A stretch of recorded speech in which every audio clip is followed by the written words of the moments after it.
안녕하십니까, 박사입니다. 세계 최대 전기 자동차 제조업체 중 하나인 중국의 BYD가 헝가리 세게드에 유럽 최초의 공장을 열 것이라고 페테르 시자로토 헝가리 의무장관이 밝혔습니다. BYD도 시나 웨이보 소셜미디어 계정을 통해 헝가리가 자사의 유럽 활동 중심지가 될 것이라고 발표했습니다. BYD는 생산 현지화를 통해 EU 시장을 정복하고 수입 관세를 우회하려 하고 있습니다. 헝가리에는 이미 한국의 삼성전자와 중국의 캐틀 공장을 포함해 전기 자동차용 리튬이온 배터리를 생산하는 여러 공장이 있습니다. 러시아 매체 RT의 독일어판은 이 같은 BYD의 헝가리 진출은 브뤼셀에 비민주적으로 선출된 유럽연합 의원들, 특히 제재를 좋아하는 보스 폰데어 라이엔을 화나게 할 것이라고 말했습니다. 하지만 그들은 할 수 있는 게 없어 브뤼셀에서 가장 미움받는 빅토르 오르반 총리가 1승을 거두게 될 것이라고 RT는 전했습니다. BYD는 헝가리에 공을 많이 들였습니다. 빅토르 오르반 총리가 선전의 BYD 본사를 왕천프 회장의 안내를 받아 둘러보는 모습입니다.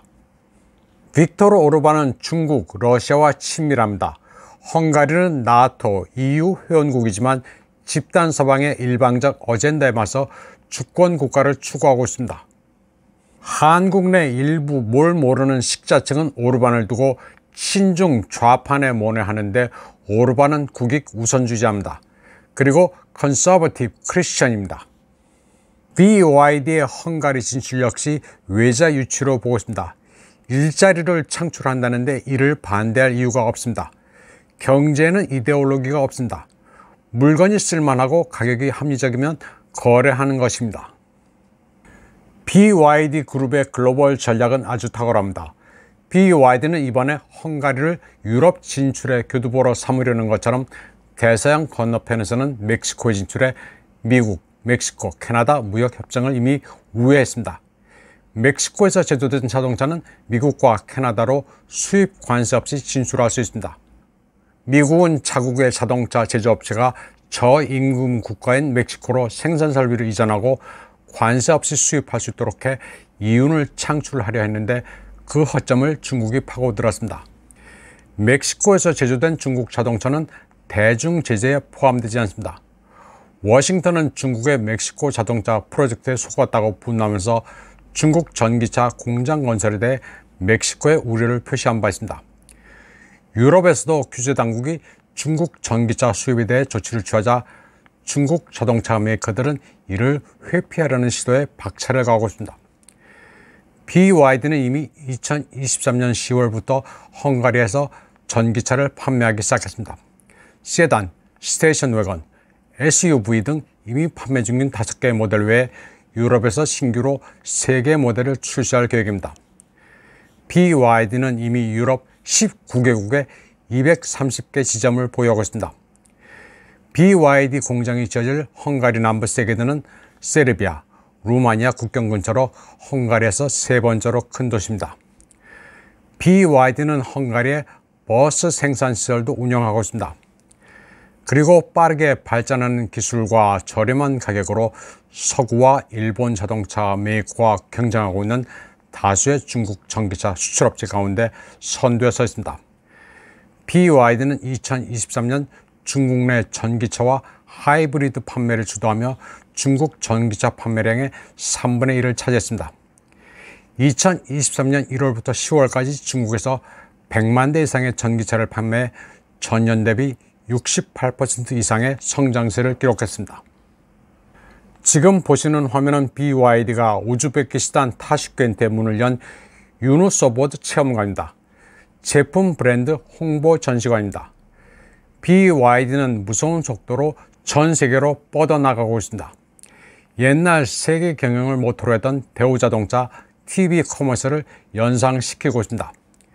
지난 연말 니케이 아시아는 중국 자동차 제조협회 예비 자료를 인용해 2023년에 중국이 사상 처음으로 세계 최대 자동차 수출국이 될 수 있다고 보도했습니다. 중국은 2023년 1월부터 11월까지 441만 대 자동차를 수출했는데 이는 전년 대비 58% 증가한 수치였습니다. 니케이는 중국이 자동차 강국이 되는 것을 목표로 하고 있으며 전 세계가 전기 자동차로 전환하는 추세를 목표 달성의 기회로 보고 있다고 보도했습니다. 그러면서 중국의 대러시아, 대멕시코 수출에 주목했습니다. 러시아의 경우 중국은 2023년 1월부터 10월까지 73만 대 자동차를 수출해 전년 대비 7배나 늘어났습니다. 이는 일본과 서구 자동차 브랜드의 철수 효과였습니다. 집단 서방은 대러 제재를 한답시고 러시아 시장을 그냥 중국에 상납했습니다. 상납 행렬에는 한국의 현대차도 뒤늦게 뛰어들었습니다.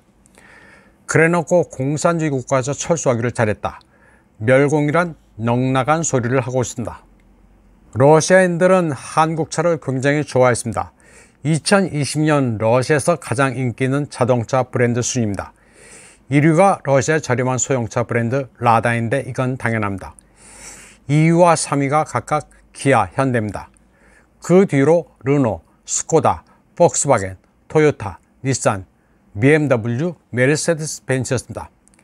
기아, 현대가 거의 인기도에서는 독식하던 시장이었습니다. 독일차, 일본차를 제치고 한국차가 이리 잘 나가기는 쉽지 않습니다. 그러던 게 2023년 7월이 되자 1위 라다는 변동이 없었지만 나머지 순위는 중국의 체리, 하발, 지리, 창안, 오모다 등이 죄다 주워먹었습니다. 기아는 7위, 현대는 9위로 밀렸습니다. 그런데 많은 한국인들은 러시아가 중국의 경제 식민지가 됐다는 해괴한 소리들을 하고 있습니다. 중국을 그렇게 싫어하면서 중국이 세계 시장을 날로 주워먹는 데 대해 조화를 하고 있습니다.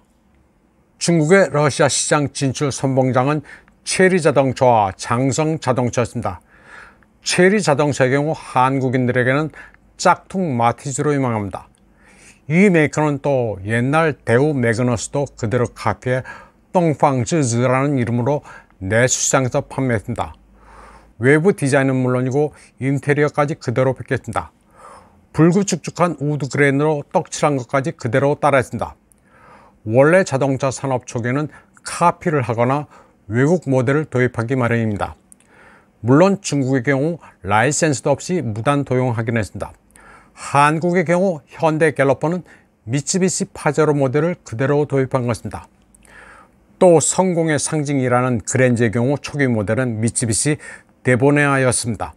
각진 초창기 에쿠스, 속칭 가쿠스는 미쓰비시 프라우디아였습니다. 그런데 중국차가 카피, 짝퉁이란 것은 벌써 옛날 얘기입니다. 러시아, 벨라루시, 중앙아시아 시장에 꽤 파고들었습니다.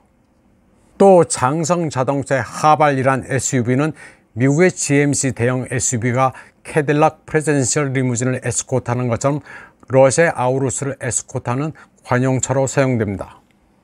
니케이는 러시아에 이어 멕시코에도 주목했습니다. 중국 자동차의 멕시코 판매량도 2023년에 전년 대비 71%나 급증한 33만 대를 기록했습니다. 궁극적으로 미국, 캐나다의 북미 시장을 겨냥한 것입니다. 멕시코에 대한 중국의 직접 투자도 급등하는 추세입니다. 주로 전기차와 배터리 관련 투자입니다.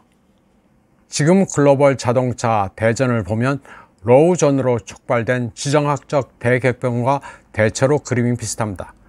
러시아, 중국, 그리고 글로벌 사우스 때 미국과 유럽 등 집단 서방과의 쟁투와 비슷하게 흘러가고 있습니다. 승자와 패자가 누구인지 그 윤곽도 확연해지고 있습니다. 이번 방송은 여기까지 하겠습니다. 시청해주신 여러분 감사합니다.